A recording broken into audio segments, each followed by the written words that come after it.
Hello students, welcome back to the channel.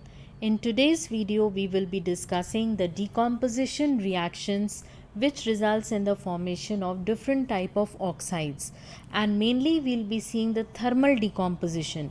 When we say thermal decomposition, it is a decomposition reaction brought about by heat. Now already we had discussed the metal activity series. It is a series of arrangement of metals in decreasing order of their reactivities. So here when we are discussing the decomposition reactions with respect to under three headings, we'll see metal carbonates, metal nitrates and metal hydroxide. So we will group the metal activity series into three categories. Firstly, we'll see with potassium and sodium, which are the most or the highly reactive metals. Then secondly, we'll see the reactivity of calcium metal till copper, and lastly we'll see the least reactive metals, that is mercury and silver.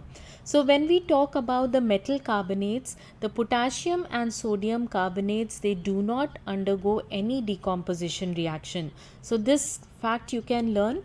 Then from calcium to copper carbonates, they decompose to give metal oxide and carbon dioxide gas. So we have the example of calcium carbonate. This calcium carbonate, when it undergoes thermal decomposition, what do you understand by decomposition?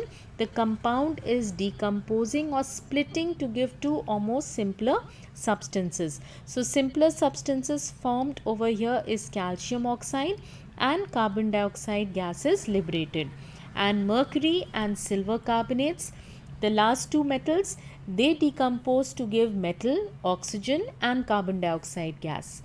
Next, moving to metal nitrates. Now potassium and sodium nitrates, they decompose to give metal nitrite and oxygen. Again, potassium and sodium. If we see the example of potassium nitrate, it will undergo thermal decomposition to form potassium nitrite and oxygen. A very important reaction. Okay, so we are getting potassium nitrite and oxygen. Then moving to calcium till copper nitrate, what we'll be getting? From calcium to copper nitrate, it will decompose to give metal oxide, nitrogen dioxide gas and oxygen gas. So if we take the example of calcium nitrate, this calcium nitrate on thermal decomposition will give calcium oxide, nitrogen dioxide gas and oxygen gas will be liberated. So these are the products that will be formed. And lastly, talking about the mercury and silver nitrates, they will decompose to give the metal, nitrogen dioxide and oxygen gas will be liberated. Lastly, talking about the hydroxides.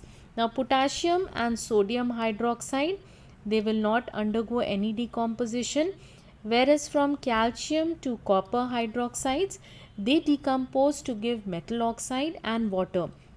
So again, if we take the example with calcium, calcium hydroxide on heating decomposes to give calcium oxide and water. And mercury and silver hydroxides, they are rarely formed. So these are some of the reactions which you will remember for decomposition reactions, that is in the presence of heat energy with respect to metal carbonates, metal nitrates and metal hydroxides. We have seen as to what are the different products that are formed. Now lastly, we will be discussing the oxides. Now what are oxides? Oxides are binary compounds. Now when we use the word binary, it means it is made up of two things. Okay, so oxides are the binary compounds of a metallic or non-metallic element with oxygen. Okay, so if we see few simple preparations of how the corresponding oxides can be formed, we have sulfur combining with oxygen forming sulfur dioxide. Okay, this is a simple direct combination reaction. Direct combination reaction resulting in the formation of an oxide. So what type of a compound is formed? A binary compound is formed. And sulfur, we know, is a non-metallic element. The non-metallic element has combined with oxygen to form a non-metallic oxide, which is a binary compound. Then if we see a reaction, as we have already seen, the reaction of carbonates by heating carbonates. So if calcium carbonate is heated, what will happen? It will form a corresponding metallic oxide, that is calcium oxide, and carbon dioxide gas is liberated. So we are getting oxide form, that is calcium oxide. Okay, so every time whenever we are talking about oxides, you will remember it is a binary compound which can be a combination of a metallic element with oxygen or a non-metallic element with oxygen. So it is having two components. One will be oxygen, the other can be a metallic element or a non-metallic element. Okay, if we see another example of preparation of oxide, we have iron reacting with water. So iron, when it reacts with water, it forms an oxide, that is triiron tetraoxide. Triiron tetraoxide, and hydrogen gas is liberated. Okay, so these are some of the reactions which you can remember for preparation. Next we have the classification of oxides. These are classified under four headings. We have acidic oxides, basic oxides, amphoteric oxides, and we have neutral oxides. So under four headings you will remember the classification of oxides. You need to remember the names. Now talking about the classification in terms of non-metallic and metallic oxides. So under non-metallic oxides we have acidic oxides and neutral oxides, and under metallic oxides we have basic oxides and amphoteric oxides. So these classification you need to know so that you can remember examples as to what is an acidic oxide and what are basic oxides. Okay, so we'll see this classification in terms of various examples. So firstly talking about the acidic oxides and basic oxides. Now acidic oxides are what? These are oxides formed by non-metals. Okay, these are oxides of non-metals. So you will remember the example of sulfur dioxide and carbon dioxide. So acidic oxides are oxides of non-metals, whereas basic oxides are oxides of metals. Very important. So we have the example calcium oxide and potassium oxide. So calcium and potassium are metals and their oxides are called as basic oxides. Now acidic oxides, they react with water. So acidic oxides, when they react with water, what they will form? They will react with water to form an acid, and here basic oxides will react with water to form a base. Okay, they will form a base. So if we see the example of this non-metallic oxide, carbon dioxide will dissolve in water to form carbonic acid, H2CO3. And here when we talk about the formation of a base, calcium oxide dissolves in water to form the corresponding base, that is calcium hydroxide. Okay, the next reaction is with bases. Now acidic oxides, they will react with bases or alkalis. Now what are alkalis? All those bases which are soluble in water are called as alkalis.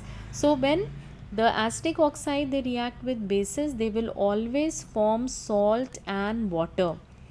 And same way, when basic oxides, they react with acids, what will be the product form? Again here also we will get salt and water being formed.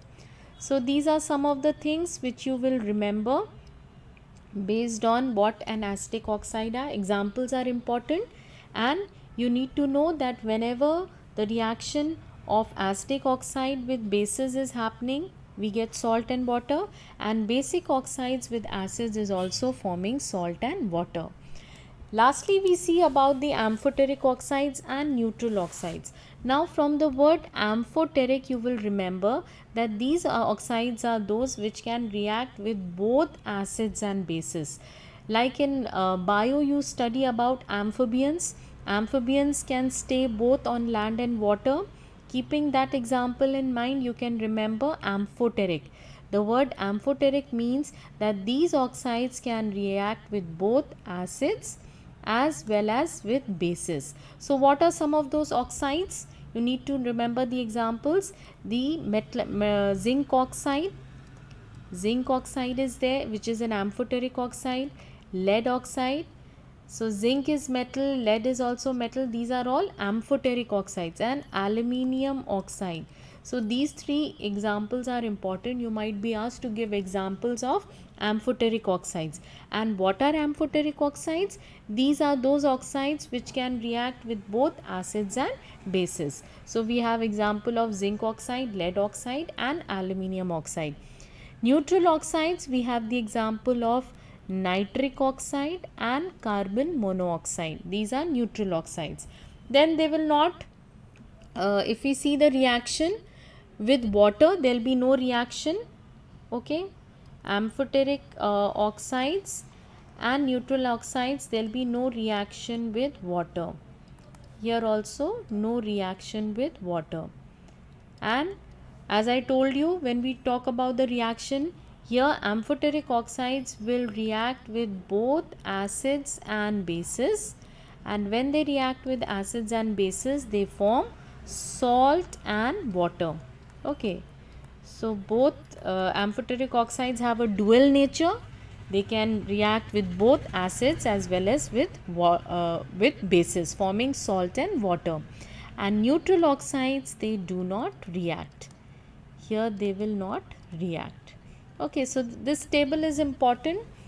You need to learn, as we have seen previously, what are acidic oxide, basic oxides, then what are amphoteric oxides and neutral oxides. Then we have certain miscellaneous oxides, like besides what we have already classified, there are other different type of oxides. Few examples are peroxides. Peroxides are there. You can remember the example of sodium peroxide. Then we have some mixed oxides. Mixed oxides, we have the example of Fe3O4 triiron tetraoxide. And dioxides, we have dioxides are PbO2. So these are some examples which you can remember under miscellaneous oxides. It's a combination of different type of oxides, not specifically acidic, basic, amphoteric or neutral oxides. Then amphoteric hydroxide, again from the word ampho means that they will react, these hydroxides will react with both acids and bases to give salt and water. Again we here have the example of zinc hydroxide, then we have lead hydroxide, and we have aluminium hydroxide. Okay, so all these examples, if you see there also, when we had discussed about the amphoteric oxides, the metals were the same, zinc, aluminium, lead. So they are forming the corresponding amphoteric oxides as well as amphoteric hydroxides also. So I hope this lesson has helped you to understand the various concepts pertaining to chemical reactions. If you have not gone through the previous videos, please go and see and try to understand. And if you have any doubts, please do comment and ask your questions. And in the next video, we'll start with a new chapter. Thank you, students.